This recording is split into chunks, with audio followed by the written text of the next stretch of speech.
হজরত উম্মে সালামা রাজিয়াল্লাহু তাআলা আনহু বর্ণনা করেন, আমি আল্লাহ রাসূল সাল্লাল্লাহু আলাইহি ওয়াসাল্লামকে বলতে শুনেছি, একজন খলিফার সাথে মতবিরোধ দেখা দেবে।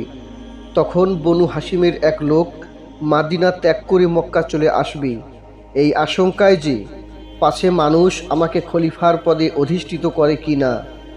কিন্তু জনগণ তার ইচ্ছার বিপরীতে তাকে ঘর থেকে বের করে আনবে এবং রোকন ও মাকামে ইব্রাহিমের মধ্যবর্তী স্থানে তার হাতে বায়আত গ্রহণ করবে। এই বায়আতের সংবাদ পেয়ে তার বিরুদ্ধে শাম থেকে একটি বাহিনী প্রেরিত হবে।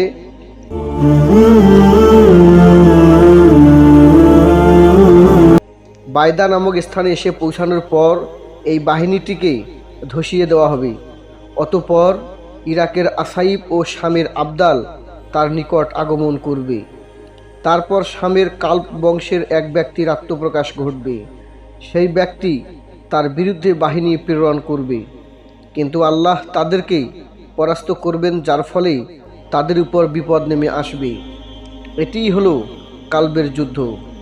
যে ব্যক্তি কাল্বের গনিমত থেকে বঞ্চিত হবে সে ব্যর্থ বলে বিবেচিত হবে। তারপর তিনি ধনভাণ্ডার খুলে দেবেন, মাল দৌলত বন্টন করবেন এবং ইসলামকে বিশ্বময় সুপ্রতিষ্ঠিত করবেন। এই অবস্থা অব্যাহত থাকবে 7 বছর কিংবা 9 বছর।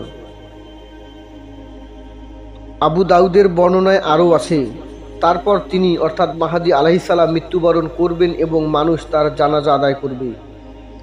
জনতা বনু হাশিমের যে লোকটির হাতে বায়াত গ্রহণ করবে তার নাম হবে মুহাম্মদ ইবনে আবদুল্লাহ, যিনি মাহাদী উপাধিতে পরিচিতি লাভ করবেন। তাবারানির অপর এক বর্ণনায় আছে, বায়আত গ্রহণকারী লোকদের সংখ্যা হবে বদরি মুজাহিদগণের সংখ্যার সমান, অর্থাৎ 313 জন।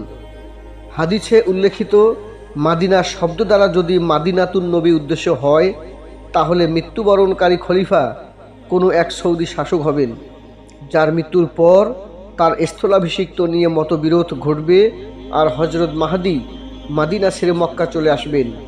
অবশ্য মাদিনা দ্বারা সাধারণ কোনো নগরীয় উদ্দেশ্য হতে পারে। হজরত মাহাদীর বায়আতের সংবাদ পাওয়া মাত্র একটি বাহিনী তার বিরুদ্ধে বেরিয়ে পড়বে।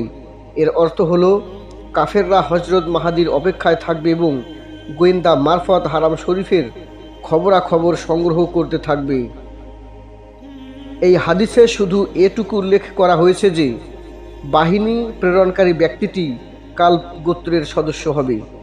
এর ব্যাখ্যায় তুরবসতি রহমাতুল্লাহি আলাইহি বলেছেন, সুফিয়ানি যখন হজরত মাহাদীর সঙ্গে বিরোধে লিপ্ত হবে তখন সে স্বীয় গোত্রের কাছে সাহায্য কামনা করবে। এর অর্থ হলো সে সময় বনু কাল্ব আরবের কোনো একটি রাষ্ট্র শাসন করবে এবং তারা ইসলামের বিরোধিতায় লিপ্ত থাকবে। তাবারানিরই অপর কয়েকটি বর্ণনায় এই ব্যক্তি সম্পর্কে বলা হয়েছে, লোকটি কুরাইশ বংশোদ্ভূত হবে। অপর কয়েকটি বর্ণনায় আছে সে সুফিয়ানি নামে পরিচিতি হবে। আমরা পরে এ বিষয়ে বিস্তারিত আলোচনা করব ইনশাআল্লাহ। বায়দা নামে 2টি অঞ্চল আছে, একটি শামে, একটি উর্দুনি অর্থাৎ জর্ডানি।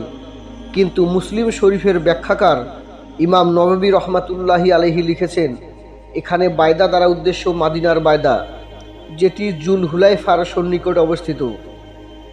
প্রথম বাহিনী বায়দায় ধসে যাওয়ার পর হজরত মাহাদী মুজাহিদদের নিয়ে শামের দিকে এগিয়ে যাবেন। সেখানে অন্য এক বাহিনীর সঙ্গে যুদ্ধ করবেন এবং তাদেরকে পরাজিত করবেন। এই যুদ্ধকে হাদিসে কাল্ব যুদ্ধ নামে আখ্যায়িত করা হয়েছে। এই বাহিনীর নেতার উপাধি হবে সুফিয়ানি। হজরত মাহাদী ইসরায়েলের তাবারিয়া হ্রদের সন্নিকটে তাকে হত্যা করবেন। আবদাল আল্লাহর অলিদের একটি দল। পৃথিবীতে সবসময় মোট 70 জন আবদাল থাকেন। 40 জন থাকেন শামে আর অবশিষ্ট 30 জন অন্যান্য রাষ্ট্রে থাকে। আল্লামা সুয়ুতি রহমাতুল্লাহি আলাইহি জামউল জাওয়ামি নামক গ্রন্থে হজরত আলী রাদিয়াল্লাহু তাআলা আনহু এর একটি বর্ণনা উদ্ধৃত করেছেন। তা হলো, আবদালগণ এই যে মর্যাদা লাভ করেছেন তা খুব নামাজ রোজা করার কারণে পাননি। এসব ইবাদতের কারণে তাদেরকে অন্য লোকদের থেকে বৈশিষ্ট্যমণ্ডিত করা হয়নি। তারা এই মর্যাদা লাভ করেছেন হৃদয়ের প্রশস্ততা আত্মার পবিত্রতা ও মুসলমানদের কল্যাণকামিতার বদৌলতে। অপর এক হাদিসে হযরত মুআজ ইবনে জাবাল রাদিয়াল্লাহু তাআলা আনহু থেকে বর্ণিত আছে, যে ব্যক্তির মাঝে 3টি গুণ পাওয়া যাবে তাকে আবদালের দলভুক্ত গণ্য করা হবে। তা হলো তাকদিরে সন্তুষ্ট থাকা, নিষিদ্ধ বিষয়াদি থেকে বেঁচে থাকা ও আল্লাহর দ্বীনের খাতিরে গর্জে ওঠা। আসাইব আল্লাহর ওলিদের একটি শ্রেণীর নাম। ইনশাআল্লাহ আমরা আগামী পর্বে সুফিয়ানির কে এবং তার পরিচয় নিয়ে আলোচনা করব। ততক্ষণ পর্যন্ত আমাদের সাথেই থাকুন এবং ভিডিওটিতে একটি লাইক এবং শেয়ার করুন, আর চ্যানেলটি অবশ্যই সাবস্ক্রাইব করবেন।